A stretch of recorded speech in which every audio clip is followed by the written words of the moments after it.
Every year, thousands of New Yorkers make the move down south, especially to Charlotte, North Carolina. Now, I know you New Yorkers are already rolling your eyes, saying, New York will always be New York, but here's the truth. A lot of people are just done. Done with the high rent, the endless traffic, the crime, the homelessness, and things just keep getting worse. That's exactly what's driving thousands to Charlotte, a city some are calling the new New York.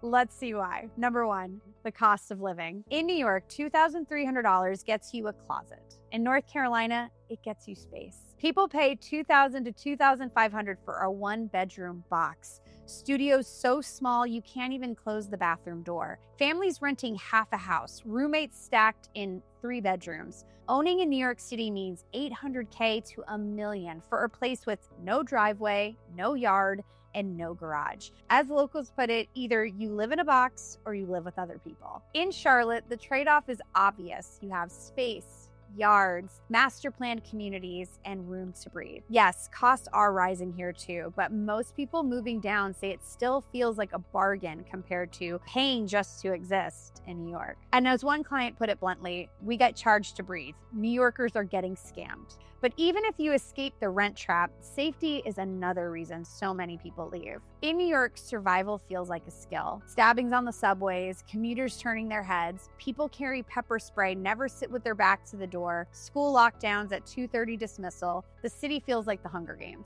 People admit your head is always on a swivel.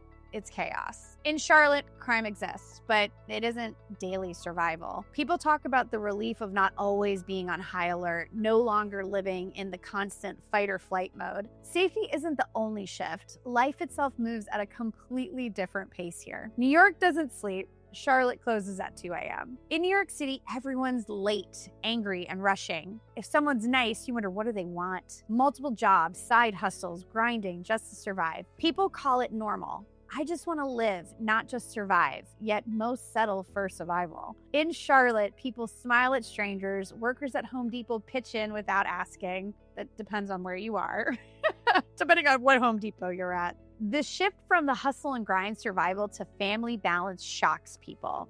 Many who move here say that they didn't realize how exhausted they were until they left New York. Charlotte people seem lighter. Your quality of life shows. And sure, daily life here has a lot of upsides, but it's not all perfect. That's why I made a full pros and cons of Charlotte video.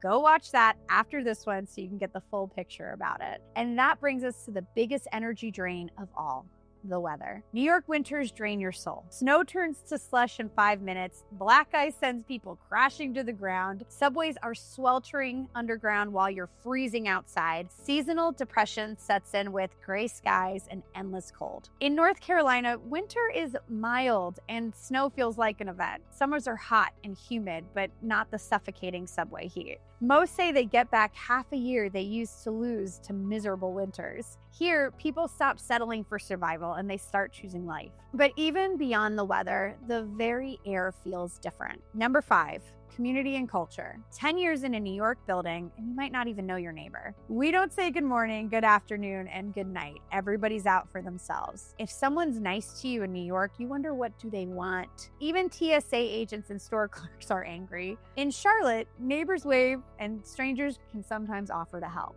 College energy plus breweries replace the New York City elite club scene. Some miss the buzz of the city, but many say they've never felt so welcomed. I've had clients ask, why is everybody so funny here? Here, culture is less about clout and more about community. But if New York beats you down emotionally, it drains you financially in ways that shock most newcomers. In New York, it feels like you're taxed for breathing. 12% city tax on top of state and federal, $15 on tolls, $300 a month on garages, $20 surcharges just for having AC or a washer. Half of your paycheck is gone before you've even seen it. And schools still demand expensive uniform and supplies. New Yorkers say it straight. You're paying just to exist here. In North Carolina, families talk about actually seeing their money in homes, in space, in lifestyle. Not that taxes don't exist, but the daily nickel and diming is gone. People call it a scam in New York and freedom in Charlotte. And for many families, the difference shows up most clearly in how they raise their kids. What's hardest in New York becomes easiest in Charlotte.